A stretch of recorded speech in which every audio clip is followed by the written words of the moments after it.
Hey, look, somebody asked me a question. I better answer it. Hey, it's Aaron from AaronOnAutos.com. Today I have a question from an anonymous person. There is nothing but an email address attached to this, and I'm not going to read out somebody's email on a public thing like this. So, the question I have, though, is, does a car need antifreeze if it's driven in the desert? It's a pretty good question. Because it seems counterintuitive, why do you need antifreeze if it's not going to freeze? Well, the truth is, it's not the antifreeze that matters. The antifreeze is in there is part of the coolant. So the proper term for what you're talking about in the car is not antifreeze, it's coolant. The antifreeze is a type of coolant. It's made specifically to not freeze.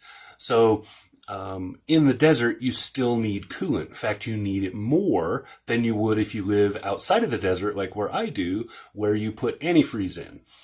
So antifreeze in a car here is because in the wintertime, we can regularly go below 0 Fahrenheit in temperature.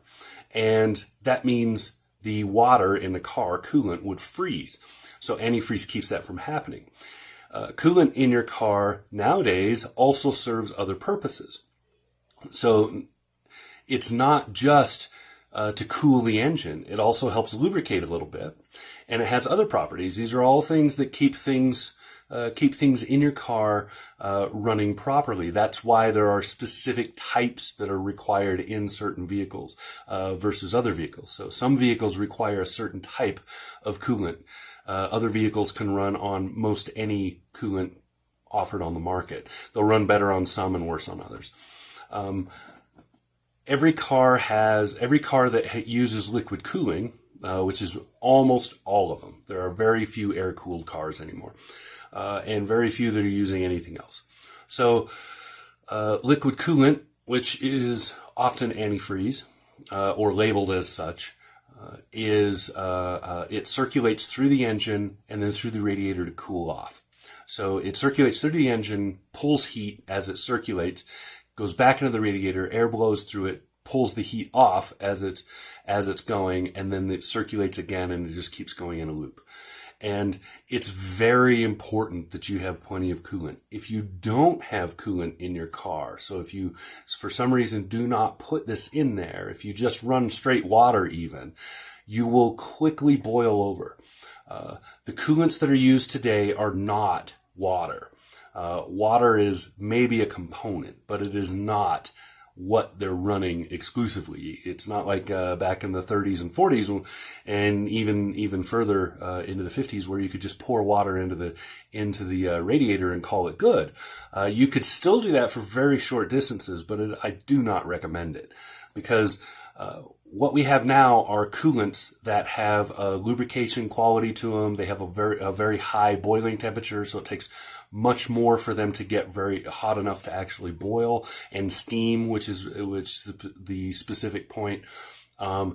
They have other properties to them that are superior to water. That's why they're formulated that way, and that's why certain vehicles will require different kinds. So very, very high performance vehicles might require a much more performance oriented coolant than would, say, your small pickup truck or something.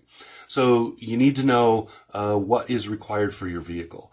And it's that stuff that you're putting in there is not antifreeze. It might have antifreeze as a component, but that is not what it is. It is coolant. And you need to, if you remember that, then you remember what it's for. So that's it. That's what I got. If you have a question and you want me to try to help answer it, I'll do my best. You can hit me up by just commenting down below. You can find me on AaronOnAutos.com up there. Look me on social media.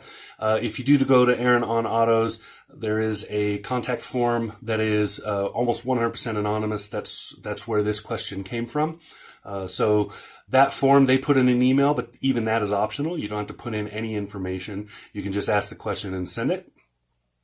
You can find me on social media by looking for Aaron Turpin. I'm on Facebook, Twitter, etc., etc. Make sure to tag me if you do that. Otherwise, I may not see what you've asked. And then watch for it here. If you're a subscriber and you've hit that little, it's probably over there. I think. Subscribe. It's on one side. I think it's over here. Because everything's reversed. I suck at this. I have awesome production values. Anyway, you hit that little bell button. When you hit that little bell, then you get notified every time I upload a video. Awesome. You get to see me all the time. So there you go. And always feel free to tell me if you think something should change, or you think you want to see something that maybe I haven't done yet, or you want to know about something, car, anything that I might be able to help you with. Always here. All right. That's Aaron, AaronOnAutos.com. Talk to you again soon.